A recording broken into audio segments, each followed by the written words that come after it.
ছিলেন। সে একজন খেয়ানতকারী নারী, তার অবশ্যই শাস্তি পাওয়া উচিত। বানু, যে সকলের জন্য ক্ষমা আর রহমত নিয়ে এসেছে সে কখনোই অভিশাপ প্রদান ও প্রতিশোধ পরায়ণ হতে পারে না। আমরা ভেবেছিলাম আপনি জুলেখা ও পুতিফারের প্রতি চরম প্রতিশোধ নেবেন। আমি শুধু চেয়েছিলাম নিজের উপরে আনা মিথ্যা অপবাদ দূর করতে, তাদের কোনরূপ শাস্তি প্রদান বা কারাগারে বন্দী করতে নয়। এছাড়া নিষ্পাপ কারাবন্দীদের আজাদ করার প্রার্থনাও আমি করেছি। জাভিরার বন্দীদের আজাদ করা ঠিক হবে না, তারা তো বিপজ্জনক। তারা আমুন ও মিশরের হুকুমতের বিরোধী। আমি চাই না তাদের মুক্তি দিয়ে রাজ্যে বিশৃঙ্খলা ডেকে নিয়ে আসতে। আমি বছরের পর বছর তাদের সঙ্গে থেকেছি, আমি তাদের চরিত্র ও ভালো ব্যবহারের জিম্মাদার হলাম। তারা এখন আর জেলখানায় থাকার মতো নয়। অধিকার তোমার হাতে। তুমি আজকে ফরমান দেওয়ার হক রাখো এবং তোমার সিদ্ধান্ত বাস্তবায়নে প্রতিনিধিদের বাধ্য করতে পারো। আদেশ দাও যেন তারা আজাদ হয়। শুকরিয়া জ্ঞাপন করছে আলী জনাব।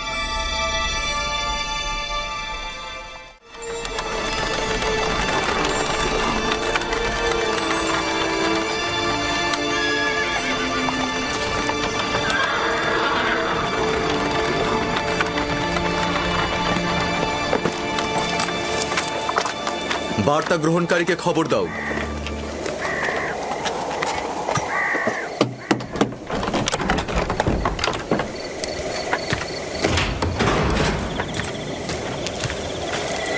দরুদ আপনার উপর সেনাপতি তক্রুতা। দরুদ। এটি সেনাপতি জনাব হোরেন হোবের পক্ষ থেকে। এই চিঠি কার জন্য? জেলখানার প্রধান জনাব কিদামুনের। আমুন তোমার হেফাজত করুক। ঠিক আছে।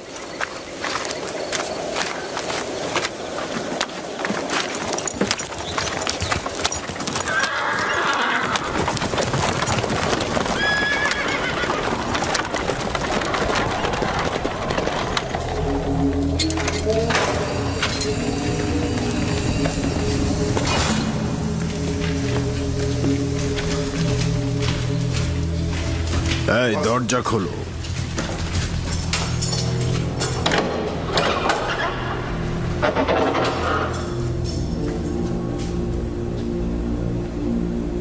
সবাই শোনো, আমার নিকটে এসো।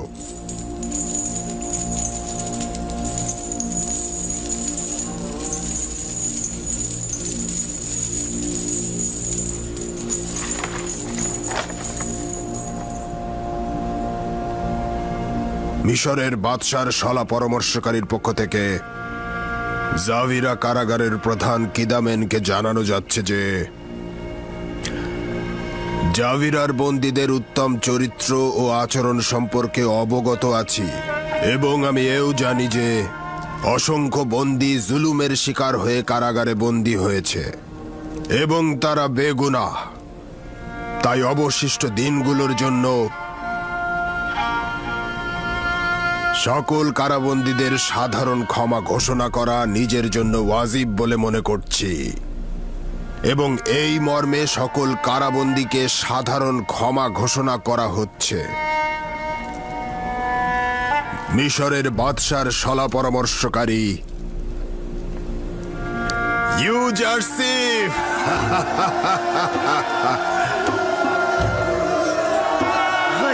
আমরা আজাদ হয়েছি। আমরা আজাদ হয়েছি।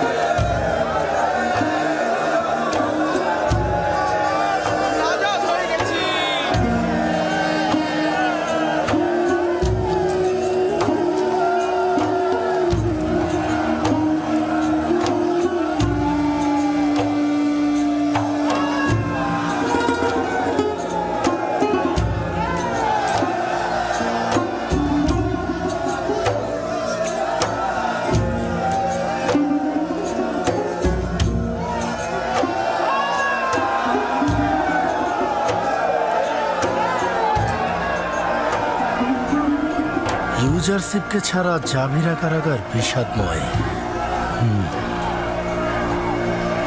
আমিও যদি এদের মতো আজাদ হতে পারতাম, তাহলে আমিও ইউজারশিপের সাথে মিলিত হতাম।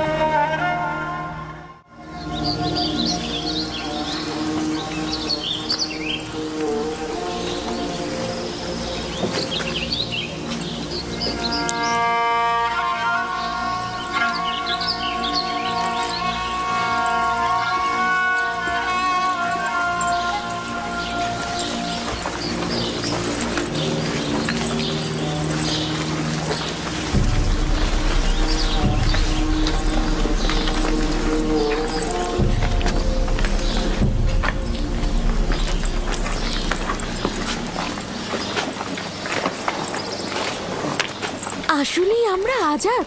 জি, মহামান্য বাদশার প্রধান পরামর্শক জনাব ইউজারশিপের ফরমানে আপনারা আজাদ হয়েছেন। তুমি কি বলছো? ইউজারশিপ মহামান্য বাদশার শলা পরামর্শকারী হয়েছে? জি, সেটাই হয়েছে। শুনেছ? ইউজারশিপ বাদশাহ আমেন হতেবের শলা পরামর্শকারী হয়েছে। জানো এর মানে কি? এর মানে বাদশাহ তার প্রতি আকৃষ্ট হয়েছে।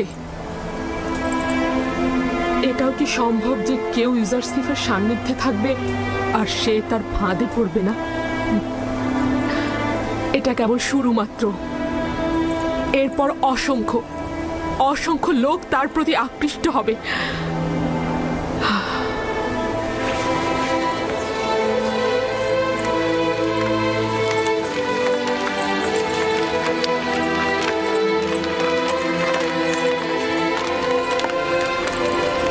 এখানে কোনো পালকি নেই জুলেখা, পায়ে হেঁটেই যেতে হবে।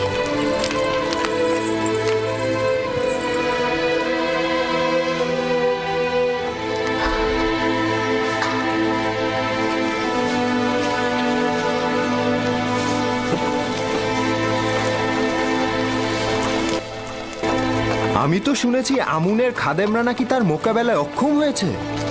শুনেছি ইউজারশিপ যা বলে তাই ঘটে যায়। খোয়াবের ব্যাখ্যা সে নাকি তার খোদার কাছ থেকেই শিখেছে।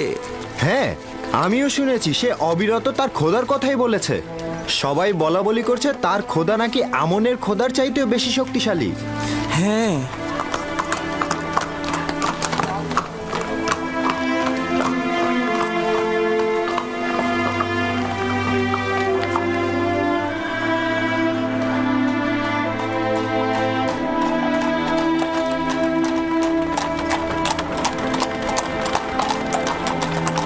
অজ্ঞামর সেদিন খুবই অসন্তুষ্ট হয়েছিল। খাদেমরা তো তার সামনে দাঁড়াতেই পারছিল না। ইউজারশিপ সর্বশ্রেষ্ঠ খোয়াব ব্যাখ্যাকারী।